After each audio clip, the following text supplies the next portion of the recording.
Good morning, Jamalyn. Good morning, Kim. We are Kim and Jamalyn, and we're here once again for One Thing More.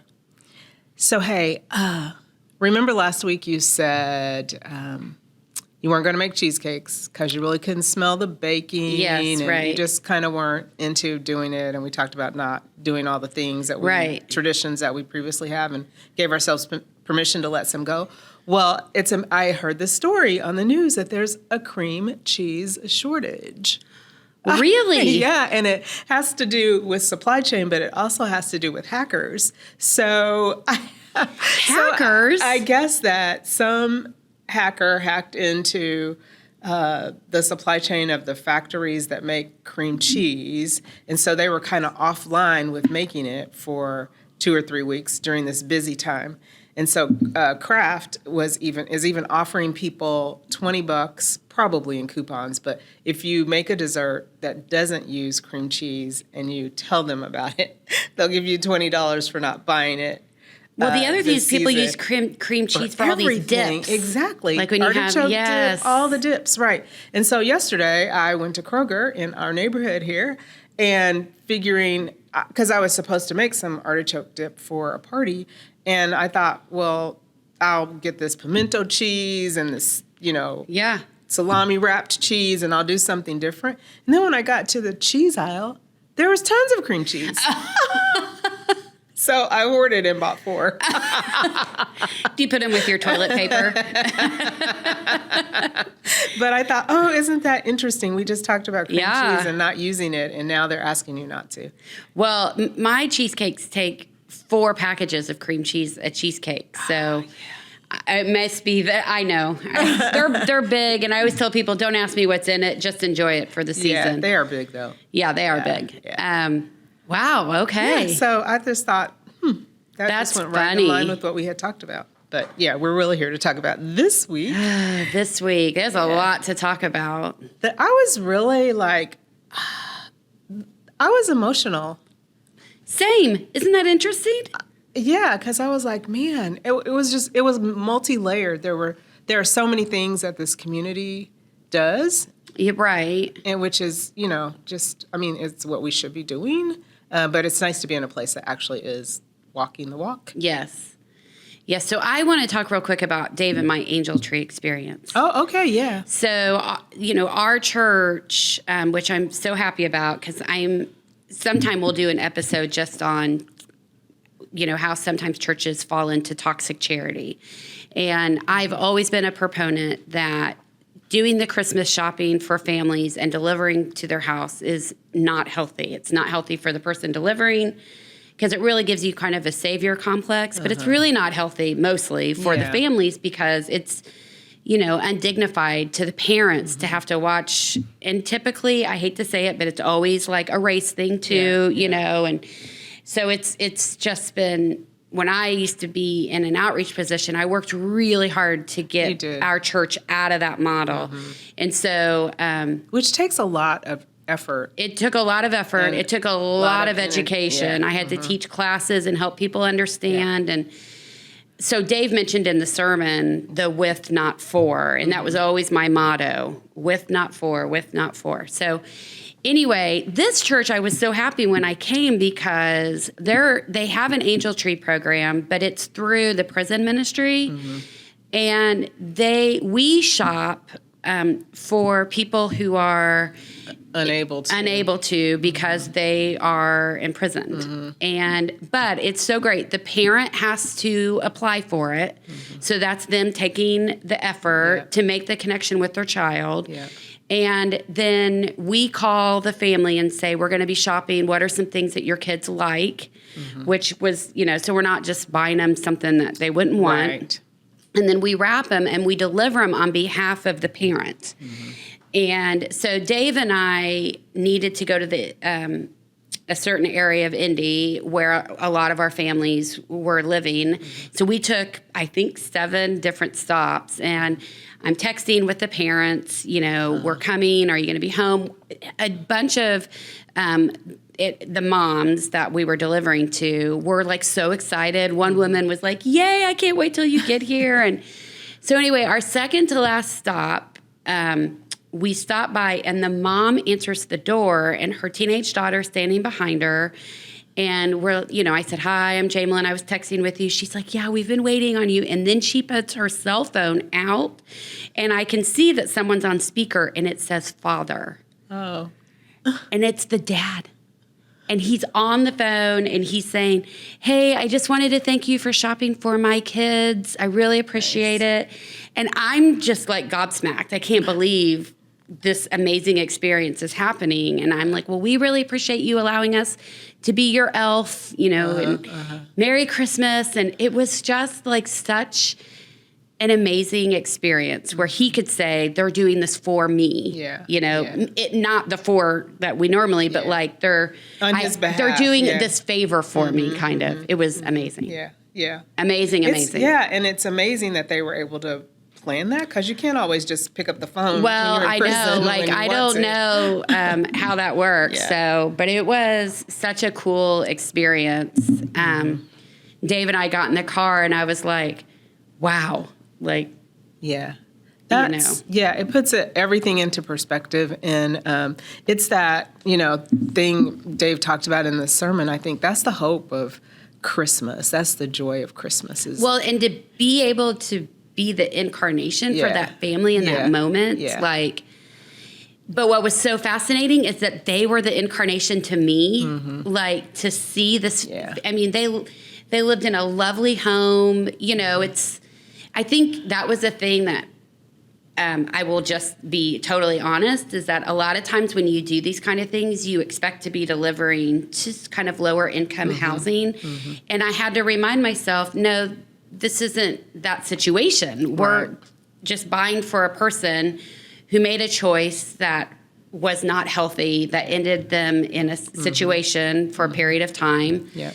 And we're just filling in for them while they're rehabilitating. And also, I think it points to the fact that it isn't, that mistakes, evil, whatever you want to call it, exist everywhere and isn't just in one section of the world or of our city even, that, there are people in need. And Dave said we weren't doing this for a lack of financial issues. We were doing this to fill the gap for emotional needs. And boy, is that a huge difference. It is a huge difference. A huge difference. It really is being community, like stepping into a gap and being able to help. It reminds us why we're baptized. It's just, there were a lot of theological things going on in my life in that moment. How we support each other. Yes, 100%. Because we're called to love each other. Right.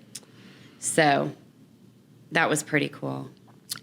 Again, those are the moments that it's like priceless, right? Priceless. And just another reminder that God's grace is weaving constantly in and out of our lives. And sometimes just the more ordinary things, just like making a stop, That you had your only expectation was to drop gifts. Right. And like you said, they were the incarnation of Christ for you also. Crazy. Without even, that's grace, right? That's the Holy grace. Spirit present with. Yeah. Because nobody was actively doing anything or could have actively done anything. That's what happens.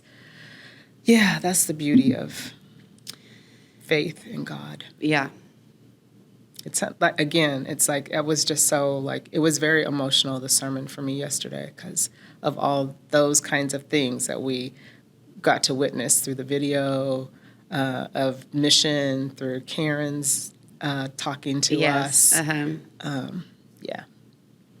And for those who watch online or listen, at the end of the service, there were big. John has a mic, you guys. Welcome, John. We're so excited. Good morning. What would you say those were, John? Like coloring? I don't even know. So there were big, 8 by 14 kind of wheeled boards that we had, and on top of them we put these big coloring sheets that people could kind of color in their little part, and then as everybody filled it in, it made the picture come together. And it was so cool to walk out and see grandmas and doing with grandkids and just intergenerational. Oh my gosh. And you wouldn't think of that as a way of serving, but I'm guessing Karen's going to love it. I saw a teenage boy just sort of standing around. You know how teenage boys are, a little awkward. And I was like, "Hey, good morning." He's like, "Hi." He was waiting to color. Love it. Yes. So later, like 5 minutes later, I saw him up there coloring. And he was just like hanging around waiting for somebody to make a space so he could color. So yeah, that was pretty cool. See everyone was impacted by that, you know? Yeah. Yeah. The Timothy Tennant quote that Dave kind of stole from Seth. And I took a picture of it. Oh, good, because I just have snippets of it in my brain.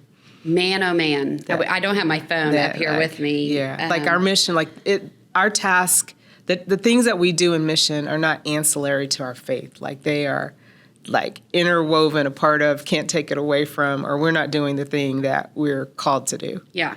Yeah. It's the whole which comes first, faith or works. Yeah. Fleshly demonstration, I know. that was part of it. I was like, man. That was an amazing quote, and it just reminds us that you can't pick and choose. That's right. Parts of your faith that you're going to hone in on. It's really has to be an all-encompassing. Yeah. Yeah, and we don't get to choose who needs Christ. We have to offer Christ to everyone, Yeah. Mm-hmm. We don't get to choose, and even I would say, we don't get to choose who needs Christ, and we can't judge those who are taking a little longer to realize it. Yep. Like being incarnational, Jesus came for the Jews and the Romans and everybody who necessarily didn't know they needed him. Right, exactly. Yeah. Yeah. Watching that realization too of people when they're sort of waking up to the incarnation. I think for me as a pastor, when I was serving in the local church, those were like some of my holiest moments, when people started to understand, oh, John has the quote. Can you read the last sentence? The last sentence says, let's see, the gospel must never lose its earthiness, its enfleshment, its embodiment. There are thousands of ways in which the world disincarnates human existence, and the gospel reverses them all. I mean... It is. And humility is from a root that means dirt. Like we're earthiness supposed to be, that word made me sit up a little because it is like when you skip ahead to Holy Week. Yeah. To Ash Wednesday, we say from dust you were created, from dust you will return. And, it's just... and just, earthiness is so, so many metaphors for that, right? It's like we have to, seed has to go into earth in order to grow into something. Yes. Sometimes it's really earthy and gritty and crunchy doing ministry. Or helping Sometimes people. it feels, like barren land, like you just wonder, and is it ever... Is it doing anything? Yeah. Is it ever going to rain? Yeah. Is this ever going to be developed? And, that quote was, that was pretty amazing. John can maybe put the picture that he just showed us in on face or when he posts this, so you guys can read it as well, because it's a really long quote, but that last part was the part that I really loved. And what's he say again about the incarnated? The world. There are thousands of ways that the world disincarnates. There are thousands of ways in which this world disincarnates human existence, and the gospel reverses them all. Yeah, and for me, I thought about the ways that we try to serve, and in our serving, without realizing it, we take away people's dignity. Well, and I think that the sermon hit on this too, because when we do that, a lot of times there's no relationship. Correct. I haven't gotten to know you. I haven't asked you what you need. I've made this haughty assumption that I know better than you what your needs are when I don't. And oh gosh, it's making me think about the ways that you did teach people about that and what that does to them and to the person that they think they're helping when they may, all help isn't helpful, right? Well, I remember someone coming up to me in the narthex when we announced that they would not be delivering gifts, and he was in tears, and he said, but that is my favorite part of Christmas, is getting to deliver those gifts. And in that moment, I didn't know any other way but to be brutally honest with him. And I said, the problem is that's making you feel good. It's not making those who are receiving feeling good. And so I'm going to need you to pray about changing your mindset on that. And he just kind of stared at me. And I think he was shocked that I was brutally honest. But, sometimes doing ministry, that's why there are these books, when helping hurts. And we don't realize that in our attempt to offer a hand, we're slapping him in the face with it. Yeah. And it, becomes just what was it again? Disincarnates. I tell you, now that he has a mic, I just feel like my whole world has changed. But it does, it disincarnates. And I'd never heard it that way. Yeah. And I think now that's my preferred way of saying it. Yeah, it's very theological. I like it. Yeah. Yeah, for sure. Yeah, I had a thought and it just went, whoop. It'll come back. Back? No. Okay. I'm curious what your love language is, just real quick. Oh, yeah. Acts of service is my number one. For you to do or for you to receive? Both. Oh, really? Yeah. Isn't that interesting that I love giving gifts? I feel a little squeamish when people give them to me. You do? I know. It's really weird. People can't believe it because I'm so, extroverted. Yeah. But for some reason, it's really hard for me to receive gifts. Yeah. Now, I love receiving them, and when I get them, I'm always overjoyed. But something about it is hard for me. I think it's probably because I love to give gifts, and so when someone gives one to me, what's hard for me is to accept it and not return it.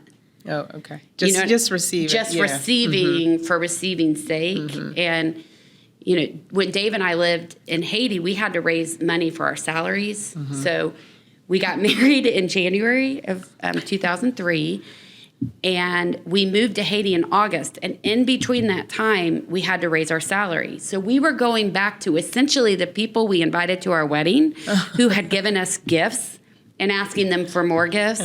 It was really awkward. Yeah. But during our time living in Haiti, we would get random gifts from people of financial, monetary gifts who, we knew that some of these folks were on a fixed income. They were people Dave had visited at his church while we were in seminary that he served. And they would be $10 every month. And those were so precious to us. It really taught us how to receive in a totally different way than I think we would have ever known. And it taught us, the sacrifice of giving. Because there were some people we knew were giving us money that maybe didn't have it. Yeah, I think it teaches about God's provision, right? Because I think there might have probably been times where you guys were like, oh, we're really close. And then a gift would come. So we were really scared moving down there because it was April. We were moving May, June, July, 3 months, and we had $500, and we needed $6,000. And I thought maybe we just weren't going to be able to go. So our goal was to have at least half of our first year's salary before we got there. Yeah. And I think we reached that. But when we stepped on the ground in Haiti, got off on that tarmac, I'm not joking. We never had to ask for another dime the whole time. And we had such a surplus when we left that we were able to give all these amazing gifts to the community. We bought a stove for the orphanage and a TV for the sisters, and all of that was just people honoring the sacrifice that he and I had made, which now 20 years down the road, I realized was a ridiculous, who gets married and moves to Haiti? I mean, Jamalyn. Only people who I guess are not. And Dave, because he loves her. But we did it, and people honored that. So, yeah. So mine definitely are acts of service. Dave is not joking. If getting a diamond ring and him doing the dishes are about the same thing to me. Okay. I'm glad you didn't say I don't want the diamond ring. Yeah, no, I want them both. But if he does that without me asking, because I do. I mean, I'm kind of the CEO of the household because he is working, a lot more hours than I am now. Yeah. So, oh my gosh, working outside the home a lot more hours. Please, those who work full-time at home, do not be offended. I'm terribly sorry. I get your world way more than I used to. But I love giving gifts. Oh my gosh, that's like my favorite thing. Yeah. I am. What would be, so that's your number one, gifts? Yeah. Okay. And your number two is acts of service? Well, for me, to give, I'm a big hugger, so I think it would be touch. Okay. I've been really thinking about that a lot lately, but I like to hug, and I'm always sitting way closer to Dave than maybe he needs me to while we're watching a football game. Yeah. Like, I clearly reach for his hand to hold hands before he reaches for mine. What's funny is Nathan is definitely the same way. I saw you and Nathan yesterday at communion. Yeah, like I didn't know if he wanted to be holding your hand. Oh no, like we're very touchy-feely. Okay. Yeah, Margaret is like, okay, she's more like her dad. She's like, okay, I'm good, Mom. We don't need to hold hands at the mall. I'm 15. So yeah. Yeah. So it's probably about time to wind up, but if you didn't see the sermon, I would suggest watching it because we haven't even had time to talk about Karen's story. Yeah, she's so amazing. She's amazing. So amazing. Yeah, and we're not going to talk about it. We're going to let you get online and go to sermons, and you'll find it there. We want to wish you a Merry Christmas, Merry and Christmas. invite you Merry to join Christmas, us. Ramona. Ramona's our number one and fan. Lois. And Lois and